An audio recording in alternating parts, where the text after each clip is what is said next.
बिस्मिल्लाहिर्रहमानिर्रहीम। अस्सलाम वालेकुम। कैसे हैं आप लोग? उम्मीद है आप लोग सब खैर खैरियत से होंगे। हर काम सिर्फ 3 दिन में होगा। 10, 11 और 12 रबी अव्वल को आप ये वजीफ़ा मुबारक पढ़ लें।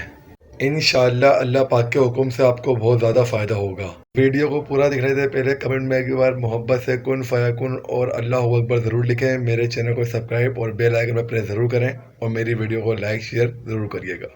करना आपने ये है कि एक बार सूरह फातिहा पढ़नी है और 3 मरतबा आपने इसके बाद सूरह इखलाक पढ़नी है। फिर एक तस्बीह यानी 100 मरतबा आपने या नाफियो पढ़ लेना है और ये अमल आपने 10, 11 और 12 रबीउल अव्वल को करना है। और इसके बाद आपने 12 रबीउल अव्वल को अल्लाह पाक से दुआ करनी है अपने किसी भी मकसद के हवाले से। आपका हर मकसद इंशाअल्लाह अल्लाह पाक के हुक्म से 3 दिन में पूरा हो जाएगा। जज़ाकल्लाहु खैरन। अपना बहुत ख्याल रखिएगा और मेरी वीडियो को ज़रूर शेयर करिएगा दूसरे दोस्तों के साथ। जज़ाकल्लाहु खैरन कसीरा। अल्लाह हाफिज़। मिलते हैं नेक्स्ट वीडियो में।